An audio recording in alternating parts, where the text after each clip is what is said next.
मेरी बात सुन ले।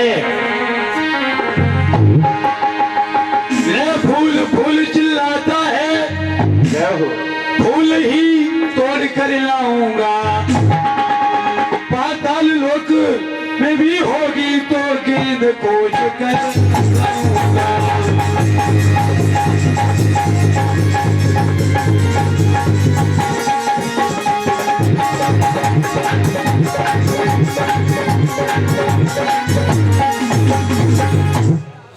हे भैया, हाँ तू फूल की बात कर रहा है, हम अभी फूल ही तोड़ कर लाएंगे और तेरी गेंद से क्यों न पाताल में चली गई हो उसे भी ढूंढ कर लाएंगे। ठीक है। भगवान श्याम सुंदर उसी समय यमुना जी में कूद पड़ते हैं। यमुना जी में जैसे ही कूद गए, ग्वालवाला में कोहराम मचने लगा, रोने लगे, चिल्लाने लगे, अरे मंशका, अरे पागल, अरे मूर्ख, तूने एक छोटी सी गेंद के ऊपर कन्हैया को जमुना जी में कुदवा दिया है। तो ये नहीं मालूम है जमुना जी में कालिया का दया है और कालिया नाग इतना विषैला बताया जाता है, जहां कन्हैया तो क्या अगर हाथी भी गिर जाए तो उसके विष के कारण नष्ट हो जाएगा। कहने लगी, इधर एक ग्वालवाल दौड़ करके गया, मैया नंद और यशोदा को संदेश दिया, हे माँ तेरा कन्हैया यमुना में कूद गया है। और जैसे ही मैया को ये पता चला, मैया यशोदा वहां से नंद बाबा रोते चिल्लाते हुए यमुना जी पर आ जाते हैं। इधर भगवान श्याम सुंदर यमुना जी में जब जाकर के पहुंचे, कालिया के देह में प्रवेश किया और कालिया नाग ने जैसे ही आते हुए देखा, पहले तो भगवान की मुलाकात कालिया नाग की पत्नियों से हुई। वो कहने लगी, हे बालक तू बड़ा ही सुंदर है और तू यहाँ पर क्यों आया है? अगर मेरे नागराज सो रहे, अगर वो कहीं जा गए तो एक पल भर में सुंदर सी काया नष्ट हो जाएगी। भगवान कहने लगे, रे नागिनियो, तुम्हें नहीं मालूम मैं तुम्हारे पति से ही लड़ने के लिए आया हूँ। उसने मेरे इस गोकुल को दूषित कर रखा है, जमुना जी के जल को दूषित कर रखा है, इसलिए हम उसका वध करने के लिए आए हैं। कालिया नाग जाग जाता है और जैसे ही कालिया जागने लगा, कहने लगा, अरे मूर्ख तू कौन है जो यहाँ पर तेरी मृत्यु तुझे खींच करके लाई? तू नहीं जानता हम नावों के राजा कालिया नाग हैं, एक फुंकार से तेरा वध हो जाएगा, जल करके राख हो जाएगा। एकदम से कालिया नाग क्रोध में आकर भगवान श्याम सुंदर से लिपटने लगा।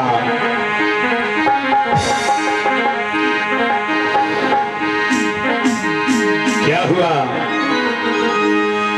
भज भज करके सुन सुन करके भन भन करके कोयल लिपट गया, हन हुन करके भन मारता हुआ तन तन के से लिपट गया।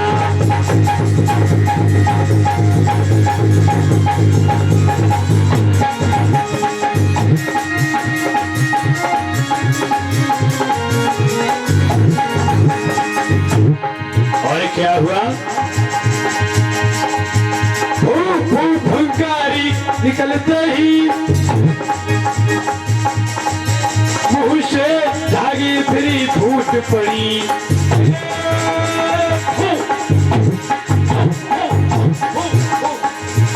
यमुना का पानी उबल उठा ज्वाला की फूट पड़ी।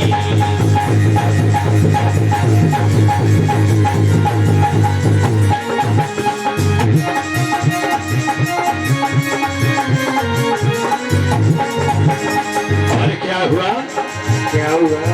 जब कालिया नाग भगवान से लिपट गया, वन मारने लगा, विष बनने लगा, विष उगल चुका, चोटी कर ली,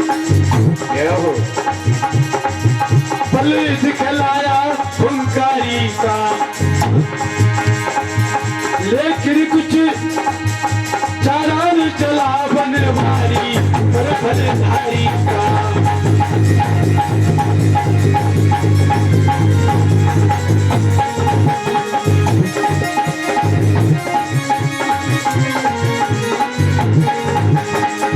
क्या हुआ परीक्षित महाराज? रुक गई सांस बने कांप उठा, वह बंद आप ही ज्वाल भई, वह चला रुधिरी उसके मुंह से यमुना की धारा लाल भई।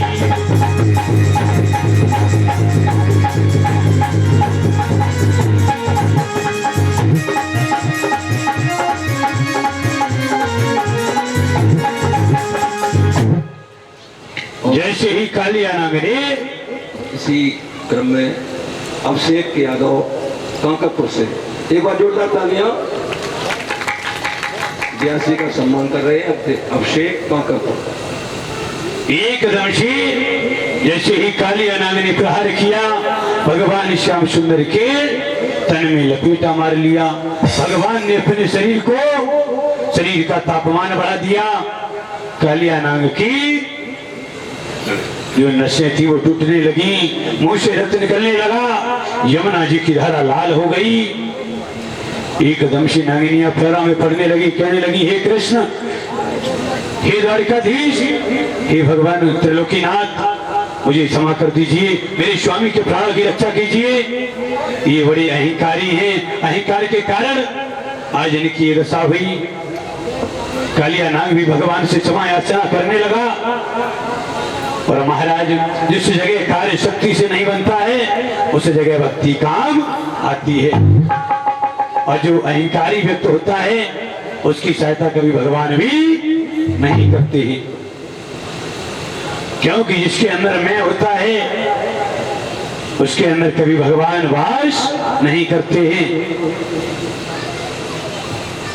और जैसा कि मैंने उस दिन आपको बताया था, जो बकरा होता है वो मैं करता है, इसलिए उसके गर्दन पर गड़ासी बजाई जाती है। वो अहंकारी होता है, मैं शब्द अहंकार का है। तो महाराज आज कालिया नाग क्षमा याचना करने लगा। इधर भगवान श्याम सुंदर कहने लगे चलो कोई बात नहीं हे नागराज, लेकिन एक बात सुनो, अब आप इस स्थान पर नहीं ठहर सकते हैं, आप समुद्र में स्थित रमण नामक द्वीप पर चले जाइए। भगवान कन्हैया की बात सुन करके कालिया नाग कहने लगा हे भगवान, हम पहले उसी रमण नामक द्वीप पर रहते थे, लेकिन एक बार आपका वाहन गरुड़ मुझे मारने के लिए झपटा, तब से हम यहाँ पर आ गए हैं। और इसी बीच ये श्री अखिलेश यादव भैया जी के सुपुत्र अभिषेक यादव जो ग्राम काकरपुर से आए हुए हैं, एक पुष्पों का हार डाल करके हमें सम्मानित कर रहे, और परीक्षित महाराज मैया नवलदेव को भी सम्मानित कर रहे। भगवान इनके जीवन में हमेशा धन वैभव खुशियां भरे रहें। इधर कहने लगे समझा करके महाराज, जब हम रमण नामक द्वीप पर रहते थे तो आपका वाहन गरुड़ मुझे मारने के लिए झपटा, तब मैं आकर इस कालिया के देह में छुप गया। और महाराज आप जानते हैं कि यहाँ पर गरुड़ क्यों नहीं आ सकता है, क्योंकि यहाँ पर महाराज सौभरी का उन्हें श्राप लगा है। बताया जाता है कि एक बार महाराज सौभरी जो थे उसी कालिया कुंड नामक काली देह में जो कुंड था उसमें तपस्या कर रहे थे, तभी वहां पर गरुड़ का आगमन हुआ। और गरुड़ वहां पर आकर के मछलियां खाया करते थे। एक दिन महाराज सौभरी ने उन्हें मना किया और समझाया, हे गरुड़ देव, मैं यहाँ पर तपस्या कर रहा हूँ, इसलिए आप यहाँ पर मत आया करें। आप यहाँ पर मछलियों को खाते हैं, वध करते हैं, जीव हत्या करते हैं, और हम एक संत हैं, ये मेरे स्वभाव के विरुद्ध है। महाराज सौभरी के बार बार रुकने पर गरुड़ नहीं माना। अंत में क्रोधित होकर के महाराज सौभरी ने गरुड़ को श्राप दे दिया और कहा, हे गरुड़, आज के बाद अगर आप कभी इस कालिया देह में इस कुंड में आ गए तो आपका नाश हो जाएगा। हे महाराज, हे योगीराज, इसी कारण गरुड़ यहाँ पर नहीं आ सकता है।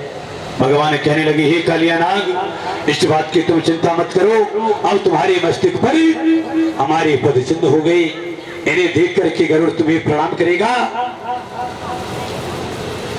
अब मुझे इस यमुना जल से बाहर ले चलो। तो आज कालियानंद भगवान श्याम सुंदर को यमुना जी से बाहर लेकर के आता है। इधर मैया नंद और यशोदा पुत्र के वियोग में रो रो के पागल हो गए थे। भगवान श्याम सुंदर आए, उन्होंने मैया को सांत्वना धारण कराई और कहने लगी, ही माँ तू चिंता क्यों कर रही, वो तो एक छोटा सा नाग था, बड़ा छोटा नाग था, इसे मैंने बहला फुसका करके यहाँ से समुद्र के लिए भेज दिया है। तो आज उसी समय समस्त गोकुलवासी अपने अपने महलों के लिए लौटाते हैं।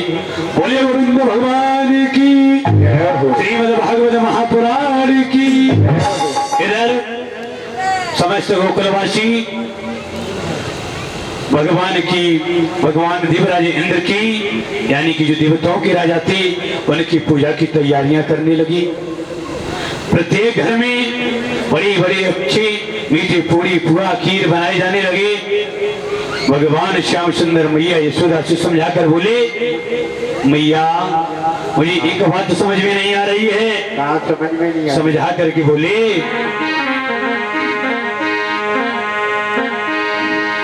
मैया यह आज नया उत्सव और किस लिए मनाया जाता है, किसके स्वागत सम्मेलन में घर द्वार सजाया जाता है।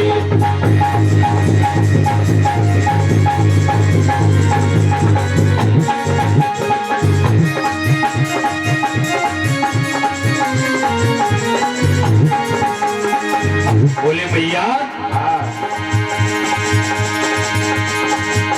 मैया ये आज नया उत्सव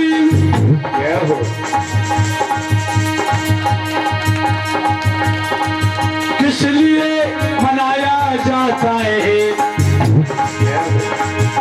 किसके स्वागती सम्मेलन में घर द्वार सजाया जाता है।